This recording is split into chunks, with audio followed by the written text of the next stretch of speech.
Bakit nagkaroon ng malawakang sunog sa Los Angeles? Bago pa man maganap ang sunog na ito, ay naganap muna ang isang Golden Globe Award noong January 6 sa Los Angeles din.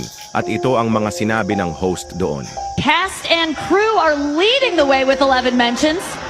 Moms are holding strong with 3 shout-outs. God, creator of the universe, 0 mentions. At pagkatapos ngang binanggit ang salitang God is zero mentioned, ay nagtawanan pa ang mga tao doon. Tapos sabay sabi nitong, No surprise in this godless town.